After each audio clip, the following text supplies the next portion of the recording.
नमस्कार दोस्तों, स्वागत है आपका आपके अपने YouTube चैनल द टेक गुरुजी में। मैं हूं आपका दोस्त नितिन दुबे। दोस्तों, आज के इस वीडियो में हम जो हमारी व्यावसायिक जमीन होती है, भूमि होती है, और व्यावसायिक जमीन का जो है हमें हर वर्ष एक चालान का भुगतान करना होता है।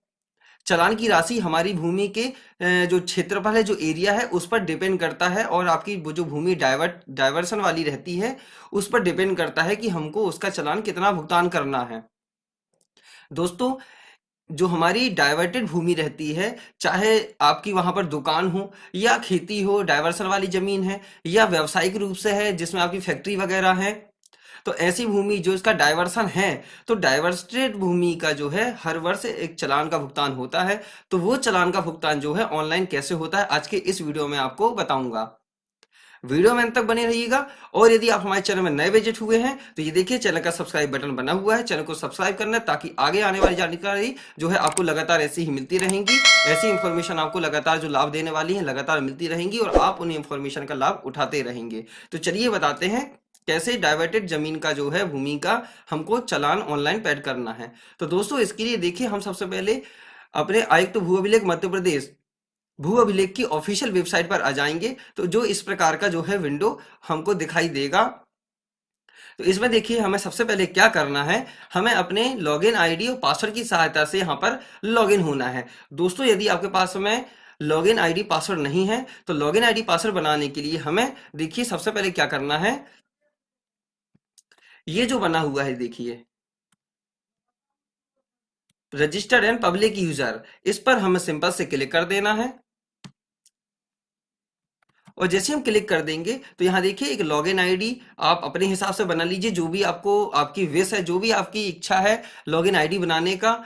नाम भी हो सकता है, मोबाइल नंबर भी हो सकता है, अल्फाबेट, न्यूमेरिकल, कुछ भी करके आप एक लॉगिन आईडी अपने हिसाब से यहाँ रख लीजिए। यहाँ पे अपने नाम, मध्य नाम, अंतिम नाम, पिता का नाम, और यहाँ पर एड्रेस डिटेल वगैरह, अपना लैंडमार्क, स्टेट, डिस्ट्रिक्ट, तहसील, पिन कोड, ईमेल आईडी और मोबाइल नंबर की सहायता से आप यहाँ पर एक अपना अकाउंट जो है देखिए पंजीकृत करने लिखा है, अकाउंट एक क्रिएट कर लेंगे।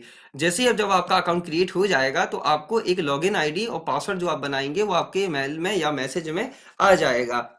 तो उसी लॉगिन आईडी पासवर्ड की सहायता से आप यहाँ लॉगिन आएंगे। देखिए, जैसा कि मेरा यूजर नेम यहाँ दिखाई दे रहा है, और यहाँ पर मैं पब्लिक यूजर डिपार्टमेंट में पब्लिक यूजर सेलेक्ट कर लूंगा, और यहाँ पर एक कैप्चा डाल के मैं लॉगिन कर लूंगा।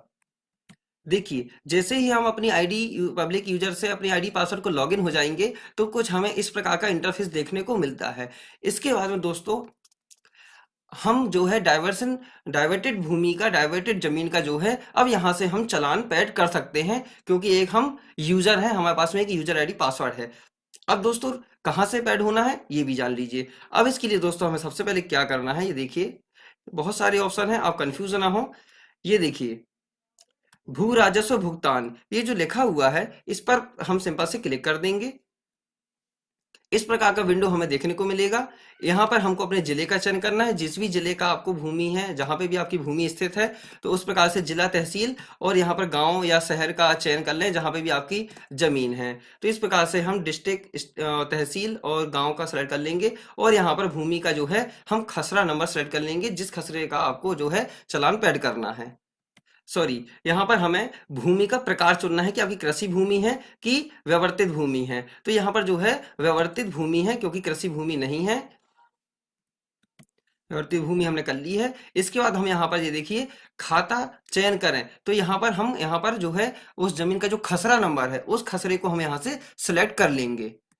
देखिए, हमने खसरा नंबर को सिलेक्ट कर लिया है। विवरण देखें, इस पर हम क्लिक कर देंगे।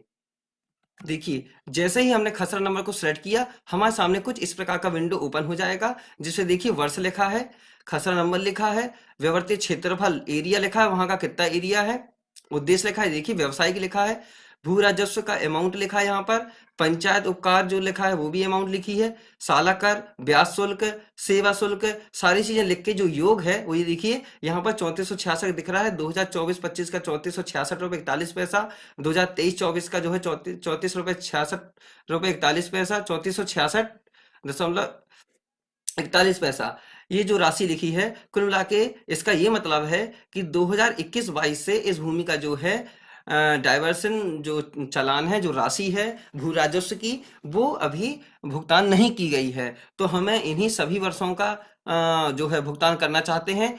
तो सब यहाँ चयन करें में हम क्लिक कर देंगे। तो ये देखिए सभी सिलेक्ट हो गए और यहाँ पे ग्रांड टोटल लिख के आ चुका है। और यदि आप किसी पर्टिकुलर सत्र का पैड करना चाहते हैं तो उसमें इस प्रकार से आप टिक कर सकते हैं और उसका आप यहाँ से भुगतान कर सकते हैं। लेकिन हमें यहाँ पर जो है सभी वर्षों का जो है भुगतान करना है, तो हम यहाँ पे सभी में चयन कर देंगे। तो देखिए सभी कुछ सिलेक्ट हो गए हैं और यहाँ पे ग्रांड टोटल आ गई है। अब जो है हम इसका भुगतान कर देंगे। भुगतान करने के लिए देखिए जैसे हमने सेलेक्ट किया, यहाँ टोटल अमाउंट आ चुकी है। यहाँ पे जिस भी नाम से हमारा अकाउंट बनाया गया था पब्लिक यूजर, उसकी पूरी डिटेल यहाँ पर शो कर रही है। जो डिटेल यहाँ पर नहीं दिख रही है वो यहाँ पर मैनुअली टाइप कर सकते हैं। जैसे मेरी तहसील जबलपुर है तो मैंने यहाँ पर मैनुअली टाइप कर दिया है। मेरी सारी चीजें यहाँ पर आ चुकी हैं। अब मैं इसका जो है भुगतान करूंगा। भुगतान करने के लिए हम नीचे आएंगे, आई एक्सेप्ट में यहाँ पर चेक कर देंगे और भुगतान करें पर हम क्लिक कर देंगे। जैसे ही हम भुगतान पर क्लिक करेंगे तो हम डायरेक्ट इस विंडो पर ऑटोमेटिक इस विंडो पर आ जाएंगे। इसमें सबसे नीचे आ जाना है और यहाँ बैंक को सिलेक्ट करेंगे। आप किस बैंक से पेमेंट कर रहे हैं उस बैंक को यहाँ से सिलेक्ट कर सकते हैं। और यदि इन बैंकों के अलावा और कोई बैंक है तो आप अदर बैंक सिलेक्ट करके भी आप उससे कर सकते हैं। यूपीआई पेमेंट से भी कर सकते हैं। तो मैं यहाँ पे अदर बैंकों को सिलेक्ट कर लेता हूँ। कन्फर्म बटन पर क्लिक करेंगे और सबमिट बटन पर क्लिक कर देंगे। यहाँ पर ओके बटन पर क्लिक करेंगे। यहाँ पे हमको एक रेफरेंस नंबर मिलेगा, इसका आप स्क्रीनशॉट रख लें ताकि यदि किसी स्थिति में आपका पेमेंट वगैरह फेल होता है तो आप इसकी सहायता से जो है वो दोबारा पेमेंट कर सकते हैं या उसका स्टेटस चेक कर सकते हैं। तो यहाँ पर हमने स्क्रीनशॉट ले लिया है, हम ओके बटन पर क्लिक करेंगे। हम देखिए इस विंडो पर पहुंच चुके हैं। आपके पास स्टेट बैंक का नेट बैंकिंग है तो उससे पेमेंट करें, अदर बैंक का डेबिट कार्ड है तो उससे पेमेंट करें, यदि कुछ भी नहीं है क्रेडिट कार्ड से भी कर सकते हैं और यहाँ पर यूपीआई से भी कर सकते हैं। तो चलिए सबसे आसान तरीका आपको यूपीआई से पेमेंट करने का तरीका बताता हूँ। यूपीआई में क्लिक कर देंगे, इस प्रकार की एक विंडो सामने आएगी। यहाँ पर आपको यूपीआई आईडी और क्यूआर दोनों का ऑप्शन मिलेगा। क्यूआर पे क्लिक कर दें ताकि एक क्यूआर जनरेट हो जाएगा। देखिए यहाँ पर एक क्यूआर दिख गया है। आप इस क्यूआर को स्कैन करके पेमेंट कर सकते हैं। देखिए your transaction status is success का मैसेज अब दे देगा। हम यहाँ पर ओके बटन पर क्लिक कर देंगे और इस प्रकार का कुछ हमें इंटरफेस देखने को मिलेगा। अब ये हमें ऑटोमेटिक स्लिप पर वहां पर पहुंचा देगा। ये देखिए इस प्रकार से जो हमें एक चालान की कॉपी का पीडीएफ मिल जाएगा, जिसको आप प्रिंट करके रख सकते हैं या जिसका आप राजस्व का या चालान जिसका भुगतान कर रहे हैं उसको ये स्लिप दे सकते हैं। तो दोस्तों इस प्रकार से जो है डाइवर्टेड भूमि का, डाइवर्टेड जमीन का आप जो है चालान पैड कर सकते हैं। दोस्तों जानकारी आपको कैसी लगी कमेंट सेक्शन में जरूर बताइएगा। वीडियो यदि पसंद आए तो वीडियो को लाइक जरूर करिएगा। मिलते हैं अगली वीडियो में अगली जानकारी के साथ में। जय हिंद, वंदे मातरम।